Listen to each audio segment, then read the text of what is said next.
Hi guys, কেমন আছেন? আশা করি ভালো। নতুন একটা নিউজ দিতে আসলাম। যারা স্ক্যান কপি আছে জেনেভা শহরে।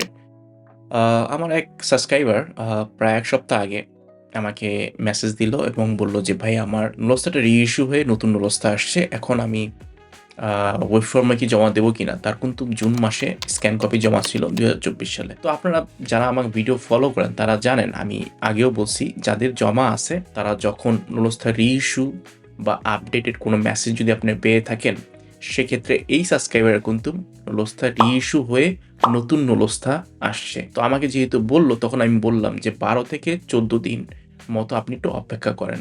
আপনার ভিসা রেডি মেসেজ আসবে। যখন আসবে না এই টাইমটা ওয়েট না করে তখন আপনি ওয়েব ফর্মে যেহেতু তার রিইস্যু করা নুলস্থাও আছে এবং ভ্যালিড ওয়েব ফর্মে আপনি আবেদন করতে পারবেন। এখানে একটা কথা বলা ভালো, যেহেতু তার নুলস্থা আবারও বলছি যার নুলস্থা কিন্তু জমা আছে স্ক্যান কপি জুন মাসে ২০২৪ সালে। তো তিনি আমার কথা শুনলেন এবং ১২ দিন মতো অপেক্ষা করলেন। গতকাল তার ভিসা রেডি মেসেজ আসে এবং তিনি রেফারেন্স নাম্বার চেক করছিলেন। দেখে যে আজকে তার ডেট মানে জমা দেওয়ার।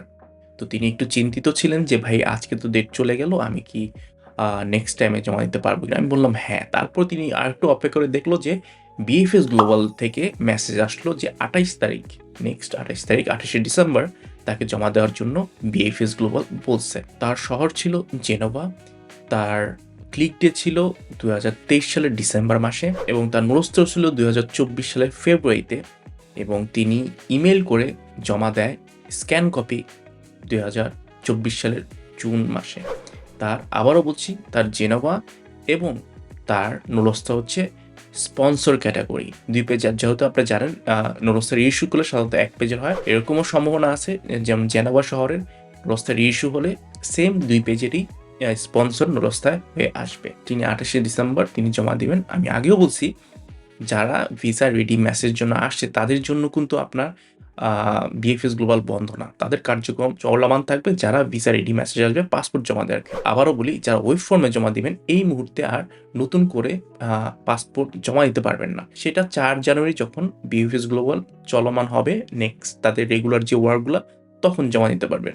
তো এখানে সুবিধা হচ্ছে যারা রিটার্ন পাসপোর্ট আছে বা স্ক্যান কপি আছে তাদের ক্ষেত্রেই এই সুবিধাটা হচ্ছে যে এই বন্ধের মাঝেও তারা আ কাজ চলমান রাখবে মানি আপনার পাসপোর্টটা জমা নেবে। ওকে, এখন আপনারা কোয়েশ্চেন করতে পারেন যে কেন আমি ১২ দিন অপেক্ষা করতে বলি নুরস্থা রিইস্যু পাওয়ার পরেও অথবা আপনার কোনো আপডেট বা কমিউনিকেশন পাওয়ার পরেও। দেখেন আপনি যখনই এলআই পোর্টালে কোনো আপডেট বা রিইস্যু করা নুরস্থা দেয়, ঠিক আছে? পেফুত্রা, সুই যেটাকে বলেন ডিপার্টমেন্ট সেটা পেফুত্রাই। যখন দেয় সেইটা কিন্তু সাথে সেইটা একটার কপি ২ জায়গায় পাঠায়। একটা হচ্ছে ইটালির ফরেন মিনিস্ট্রিতে, ফরেন মিনিস্ট্রি আবার বাংলাদেশের এম্বাসিতে সেটা ফরওয়ার্ড করে দেয়। সেটা ইন্টারকানেকশন, ঠিক আছে? ইন্টারনাল ভাবে হয়। যেকোনো জিনিস যখন এলআই পোর্টালে আপডেট হবে সেটা ফরেন মিনিস্ট্রিতে চলে যায় এবং ফরেন মিনিস্ট্রি থেকে আপনার ডাইরেক্ট চলে যায় হচ্ছে কোথায়? বাংলাদেশের এম্বাসিতে। সেটা কিন্তু একটা সিনক্রোনাইজিং ভাবে এই জিনিসটা ঘটে। যখন আমরা মোবাইলে আমরা যখন একটা কোনো ড্রাইভে বা iCloud এ কোনো একটা মেসেজ রাখি সেটা কিন্তু সব জায়গায় চলে যায়। মানে আপনি যেকোনো ডিভাইস আছে, যত ডিভাইস আছে সেসব ডিভাইসেই কিন্তু আপনার সেটা পাওয়া যায়। ঠিক আছে? এই Google Drive বলেন, ফটোস বলেন Google এ সেম। তো তাদের সার্ভারটাও সেম। যখন একটা জিনিস আপডেট আসে বা রিইস্যু হয়ে আসে বা কমিউনিকেশন আসে, সেই কমিউনিকেশনটা যদি নুরস্থা আপডেটেড রিলেটেড হয়ে থাকে সেটা সরাসরি আপনার ৩ ও জায়গায় পেফুত্রা, আপনার ইটালির ফরেন মিনিস্ট্রি এবং বাংলাদেশের এম্বাসি, ইটালির এম্বাসি অবস্থিত যেটা এম্বাসি যেখানে ভিসা আপনি দেয়, তো সেখানে কিন্তু চলে যায়। ঠিক আছে? সিনক্রোনাইজিং হয়ে যায়। তো এই ক্ষেত্রেই কিন্তু তখনই দেখা যায় তারা মেসেজটা সাথে ১২ দিনের মধ্যে অনেকে লেট করে, অনেকে তাড়াতাড়ি হয়। ৭ দিনের মধ্যেও হয়ে যায়। বাট ১২ দিনের মধ্যেই মোটামুটি এই কয়েকটা আমি ফাইল দেখলাম যা ১২ দিনের মধ্যেই তারা পেয়ে যাচ্ছে। পরবর্তীতে ভিসা রেডি মেসেজ পেয়ে যাচ্ছে অথবা আ যদি তারা ভিসা রেডি মেসেজ নাও পায়, দেখা যাচ্ছে ওয়েব ফর্মে যখন আপনার আবেদন করছে তখন কিন্তু তারা অ্যাপয়েন্টমেন্ট পেয়ে যাচ্ছে। ঠিক আছে? এটা সিম্পল একটা বিষয়। আর কারো ক্ষেত্রে এইটা আ হইতেই পারে। যেহেতু একটা টেকনিক্যাল ওয়ার্ক এখানে একজন রোবট কাজ করতেছে না, কোনো মানুষই এই জিনিসগুলা দেখতেছে। এবং সে কারণে যদি কোনো সময় মিসও হয়ে যায়, তখন করে কি কোনো উকিলের মাধ্যমে যে কমিউনিকেশনটা আছে, সেই কমিউনিকেশনটা আবার ব্যাক করে বা মেইল করে উকিলের অ্যাড্রেস থেকেও হতে পারে, মালিকের স্পিড আইডিতে হতে পারে। সেখান থেকে ডাইরেক্ট আবার যদি এম্বাসিতে এবং সেইটা সিসিতে রেখে ইটালির ফরেন মিনিস্ট্রি যদি পাঠিয়ে দেয়, তখন জিনিসটা কি একটু ধাক্কা দেওয়া হয় আরকি। বুঝতে পারছেন? আর ইদানিং এটা মিস হচ্ছে না। যাদেরই আপনার কমিউনিকেশন আসছে বা রি-ইস্যু হচ্ছে, তারা কিন্তু ১২ দিনের মধ্যেই আপনার কোনো না কোনো একটা পজিটিভ নোটিফিকেশন পেয়ে যাচ্ছে। যেমনটা হলো এনার সাথে তিনি ভিসা রেডি মেসেজ পেয়ে গেলেন। ঠিক আছে?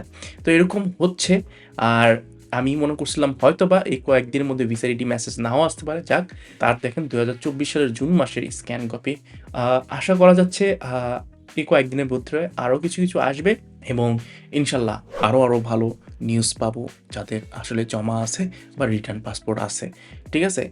যারা বলবে এসব কথা যে বাতিল হয়ে গেছে সবকিছু, এগুলা সবই ভুয়া তথ্য।